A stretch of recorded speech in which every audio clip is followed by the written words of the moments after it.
On Thursday, the day before Good Friday 2025, I spoke with Martin Swanson, the Deputy Director of the Nebraska Department of Insurance. Martin is also the General Counsel for the Department of Insurance. I explained that the state of Nebraska is selling United Healthcare's regular plan for state employees for $697 a month. When they become too ill to work with ovarian cancer, federal law requires her to pay the entire $40,000 plus 2% when she has no hair or income. Cancerous mothers without income cannot afford this premium, so United Healthcare, the world's largest insurance company, may legally terminate her insurance and its financial liability. It's the Blue Cross Association business plan, implemented by Obama, that mandates job-based insurance. The Nebraska Insurance Department's attorney said, "That's no problem because she can just enroll in the ACA marketplace."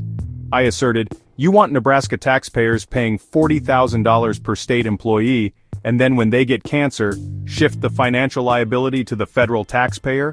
Martin said he didn't write the law. I said Nebraska is selling insurance with non-licensed HR salespeople without warning workers that their premiums rise to $3,300 monthly for 18 short months, and then rise to $4,900 or $60,000 a year if they are diagnosed with cancer. The workers are not informed. This is deceptive sales practices and a violation of the employer's fiduciary responsibility.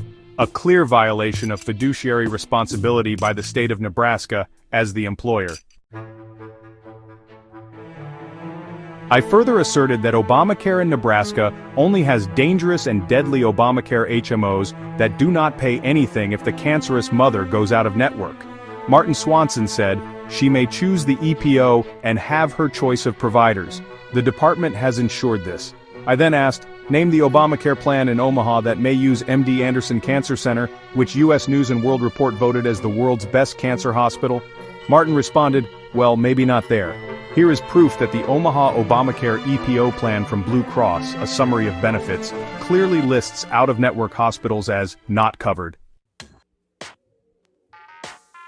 I have attached the state of Nebraska open enrollment sales brochure, which fails to warn workers that their $700 premium increases to $3,300 and then to $4,900 in the 19th month, in the event of a cancer diagnosis. The state of Colorado does a better job of informing state workers of their 19th month COBRA rate, but less than 1% of employers do this. Colorado doesn't warn employees about premium increases with a catastrophic illness. Colorado's premiums will rise during its 2026 open enrollment. Currently, workers pay $511 for Cigna until they reach cancer coverage, then $2,866, and then $4,214 monthly, or $50,568 annually for Cigna's Copay Plus family coverage. COBRA is halfway down. What middle-class Colorado mother with cancer can continue their insurance at $50,000 annually?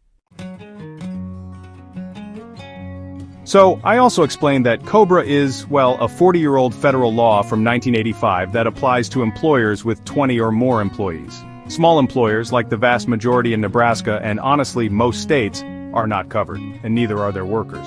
I explained to the insurance department's attorney that most states only allow employers with 2 to 19 employees to keep their mini COBRA for 9 months, but not in Nebraska.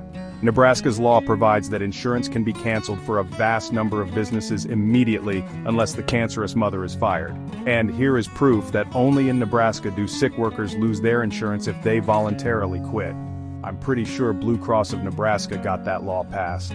Blue Cross spends more on bribing politicians than any other company in the United States.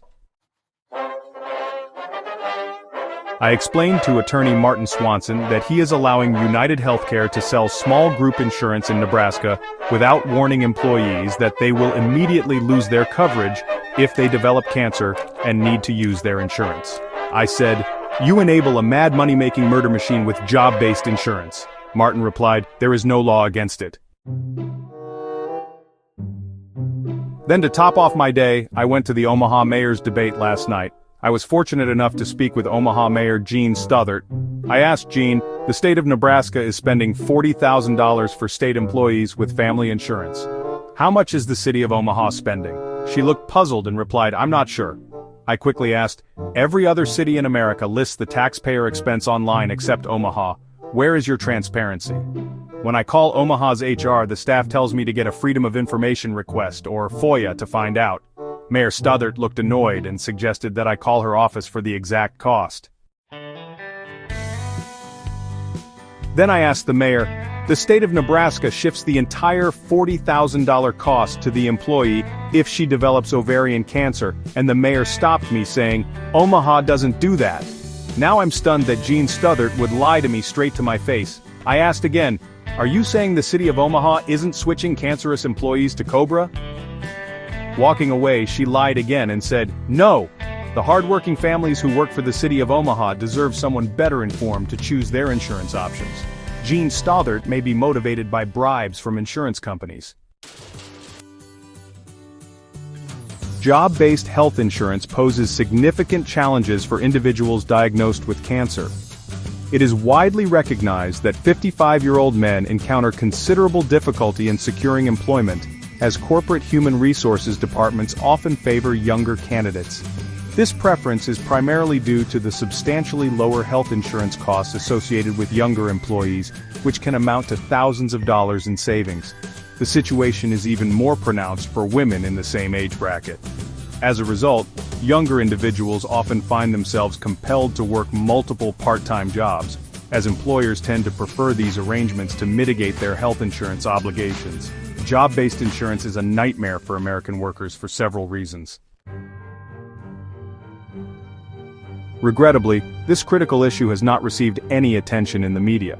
Notably, the Omaha World-Herald, owned by Warren Buffett, has chosen not to publish an article about an employee who incurs a monthly payment of $700 for health insurance until a cancer diagnosis results in a drastic increase in premiums to an untenable $40,000 annually. Also, it is essential to let Nebraska state employees know by May 1st, as failure to do so will lead to the IRS imposing limitations that will confine these Nebraska families to United Healthcare's coverage, with no opportunity to opt out until the 2027 open enrollment period. Nebraska state employees will be trapped like rats. America has shoved dangerous job-based insurance down Americans' throats since World War II, which has caused a percentage of Americans to die younger. Obamacare has resulted in 3 American health insurance companies becoming among the most prominent in the world, judged by annual premium volume. They are United Healthcare Centene, the largest in Medicaid and Obamacare, and Anthem Blue Cross, the largest of the 37 Blue Cross companies. I have included a graph of American life expectancy which indicates when Obamacare was created because American life expectancy has been dropping since its enactment. Also yesterday, Jim Carlin, a Republican from Iowa, asked me, "Doesn't everybody know you lose your low health insurance premiums when you become too ill to work?" When I talk to Jim tomorrow, I'll let him know that if Gene Stothert doesn't know, then most people don't know. Carlin is running for the United States Senate in Iowa against Joni Ernst, who promised in 2012 she would repeal Obamacare. Joni Ernst lied and has switched sides and now supports Obamacare, saying, "Nobody should be surprised I voted for Obamacare because my sister is diabetic." Martin Swanson asserts that only Christy Osentrowski of the Nebraska Department of Administration Services holds the authority to notify state employees regarding the impending increase in their premiums associated with cancer. While Lee Will serves as the director and likely has some influence in this matter, my efforts to engage Emery Songer of KFAB and Who Radio in disseminating this information over the past year have been unsuccessful, as he has declined to do so. The Federal Communications Commission, or FCC, licenses radio stations intending to serve the public good, rather than favoring specific political affiliations. It is worth noting that iHeartMedia has experienced significant financial decline, with its stock price plummeting from $27 per share at the time of President Biden's election to approximately $1 today. Although the Omaha World-Herald endorsed the Affordable Care Act, there is no obligation for them to provide content that serves the public interest, and, well, they have not done so. I inquired with Martin regarding the possibility of the Nebraska Attorney General issuing a warning to employees. However, Martin indicated that it is Christy Osentrowski who has not responded to my communications. Federal law states that Nebraska's public sector health plans, meaning state, county, and city plans, are exempt from ERISA, which is Title 29 United States Code, Section 1003, subsection B, paragraph 1. Now, what does that mean? Well, there are no ERISA-mandated fiduciary duties like, for example, no requirement to provide summary plan descriptions explaining coverage termination. And employees cannot sue under ERISA for breach of fiduciary duty. Moving on, Nebraska imposes limited obligations on public employers when it comes to health insurance disclosures. Under the Nebraska Department of Insurance rules, there are no mandatory disclosures. Unlike ERISA, Nebraska's insurance laws, such as Nebraska Revised Statutes, Section 44-1601, do not require employers to explain the conditions for losing coverage, like termination due to illness or the impacts on ACA subsidies.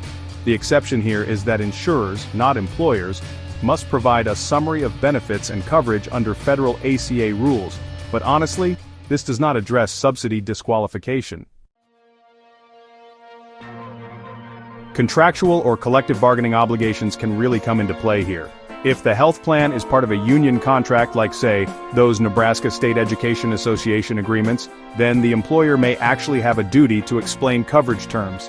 For example, Omaha's 2023 firefighters union contract requires the city to provide, quote, clear, written notice of benefit changes. So that's something employers need to keep in mind. Now, about common law fiduciary duty, Nebraska courts so far haven't recognized a general fiduciary duty for public employers when they're administering health plans. There are exceptions though. If the employer holds insurance premiums in a trust-like account, then fiduciary duties under Nebraska trust law, that's Nebraska Revised Statutes, sections 30-3801, might apply. Also, if there's fraud or intentional misrepresentation, well, that's a whole different story. Let's talk about ACA subsidy disqualification. Here's the federal rule. Employees who are offered affordable employer coverage, meaning it costs no more than 9.12% of household income in 2023, are ineligible for ACA marketplace subsidies. That's under 26 U.S.C. Section 36B, and there's actually no duty to disclose this. Neither the ACA nor Nebraska law requires employers to warn employees about losing those subsidies. For example, a Nebraska teacher offered state insurance isn't entitled to an explanation about losing subsidies. That's just how the rules are set up. So let's talk about legal risks for Nebraska employers. Even without ERISA, public employers might still face liability under the Nebraska Consumer Protection Act, which is Nebraska Revised Statute Sections 59-1601. If an employer misrepresents health benefits, for example by falsely claiming that coverage continues after employment ends, employees could, sue for deceptive practices. Now moving on, there's also the risk of breach of contract. If an employer's handbook or employment contract promises specific disclosures, then failing to explain coverage loss could actually breach the agreement. And there's another angle, public policy violations. Courts might penalize employers for acting in bad faith, such as hiding coverage termination rules, just to avoid costs. Here's a practical example involving a Nebraska state employee. Imagine a state employee with cancer who exhausts their sick leave and is then terminated, which means they lose their health insurance. Their dependents also lose eligibility for ACA subsidies because of the prior employer coverage. So, looking at the legal analysis under ERISA, there's no claim, since a government plan is exempt. Under Nebraska law, there's probably no fiduciary duty unless the state either contractually promised disclosures or misrepresented coverage terms. And under the ACA, there's really no duty to warn about subsidies. So here are some recommendations for employees. First, you should review your employment contracts and handbooks. Look for any promises about insurance disclosures. If you run into problems, you can file a complaint. For misrepresentation by the insurer, that goes to the Nebraska Department of Insurance. If you think there's been misuse of public funds in benefit administration, then you'd contact the Nebraska Auditor of Public Accounts. And you always have the option to sue under state law for things like breach of contract or deceptive practices. Now, let's talk about the legislative gap. Nebraska's lack of ERISA-like fiduciary rules actually leaves public employees pretty vulnerable. For instance, California's CalPERS requires detailed disclosures for state workers, a model that Nebraska could really consider adopting. So here's the final answer. Nebraska's state, county, and city governments, well, they do not have a fiduciary duty under current law. It's important to explain that employees who lose coverage due to illness may actually forfeit both their insurance and their ACA subsidies. However, employees may, have remedies under contract law or consumer protection statutes if the employer acted deceptively.